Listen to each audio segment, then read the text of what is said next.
गांव का नाम था नवगांव।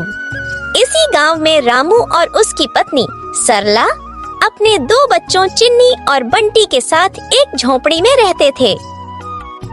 रामू गांव के सबसे अमीर जमींदार चतुर्भुज सेठ के खेतों में मजदूरी करता था और सरला गांव के बड़े साहब रघुवीर सिंह के बंगले में खाना बनाने और सफाई का काम करती थी।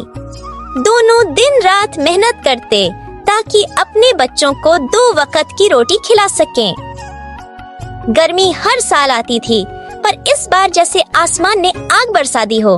तापमान 45 डिग्री तक पहुंच चुका था। गांव के लोग दिन रात बेहाल थे।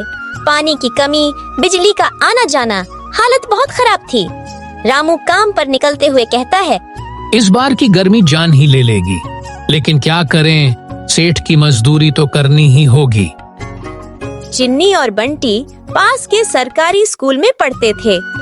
सरला उन्हें स्कूल छोड़कर रघुवीर सिंह के बंगले पर चली जाती है। रघुवीर की पत्नी मालिनी देवी उसे देखकर कहती हैं, आज जल्दी काम खत्म कर लेना, शाम को हमारे बेटे अर्जुन की बर्थडे पार्टी है। सरला पूरे दिन काम निपटाकर घर की सजावट में भी मदद करती है। जैसे तैसे शाम होती है। मालिनी देवी कहती हैं, शाम को अपने बच्चों के साथ पार्टी में आना, मदद भी चाहिए होगी। सरला बच्चों को अच्छे कपड़े पहनाकर पार्टी में ले जाती है। पार्टी बहुत शानदार थी। बंटी और चिन्नी इतने बड़े घर को देखकर दंग रह जाते हैं।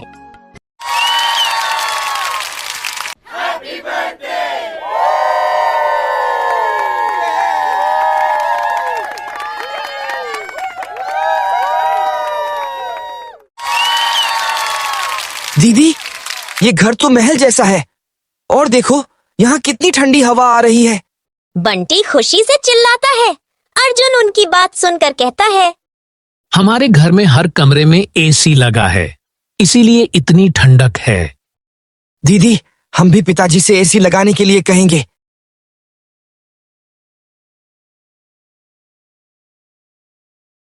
इसी बीच चिन्नी और बंटी ठंडी ठंडी हवा का आनंद लेते हुए अर्जुन के कमरे में चले जाते हैं। ठंडक में आराम करते करते दोनों सो जाते हैं। तभी अर्जुन की बहन सिया कमरे में आती है।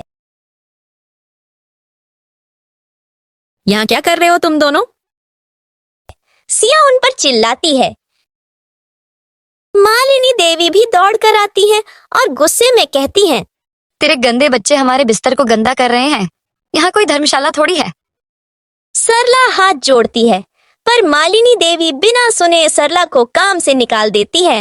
मालकिन, बच्चों से गलती हो गई, माफ कर दीजिए, काम से मत निकालिए।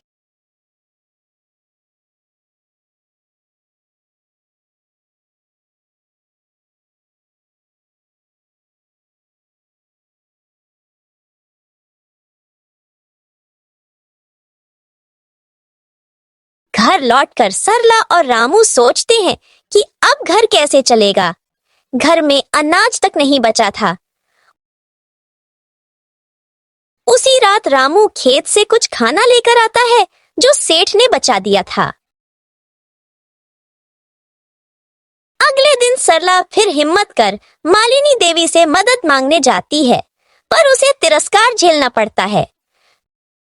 दुखी होकर लौटते वक्त सरला को एक पोस्टर दिखता है। पकौड़े बनाने वाली महिला चाहिए।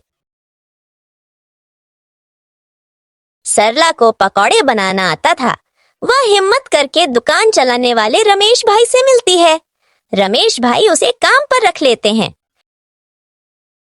सरला पकौड़े बनाने लगती है और जल्द ही उसके बनाए पकौड़े इतने स्वादिष्ट होते हैं कि ग्राहक खुशी खुशी एक्स्ट्रा प्लेटें मांगने लगते हैं।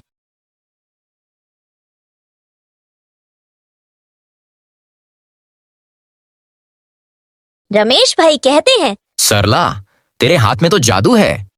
रमेश अपनी दुकान में एसी लगाने का फैसला करता है ताकि ग्राहक और भी ज्यादा आए। एसी लगने के बाद दुकान पर भीड़ लग जाती है। ग्राहक ठंडी हवा में पकौड़े खाते और तारीफ करते हैं। घर लौटकर सरला बच्चों को पढ़ाई के लिए समझाती है, लेकिन चिन्नी और बंटी कहते हैं, काश हमारे घर में भी एसी होता। कुछ दिन बाद सरला एक दुकान पर जाती है जहां सेकंड हैंड एसी बिक रहे थे। वह मोल भाव करके एक एसी 8,000 में खरीद लेती है। घर में एसी लगते ही चिन्नी और बंटी खुशी से उछल पड़ते हैं। माँ, बर्फ की चादर जैसा लग रहा है।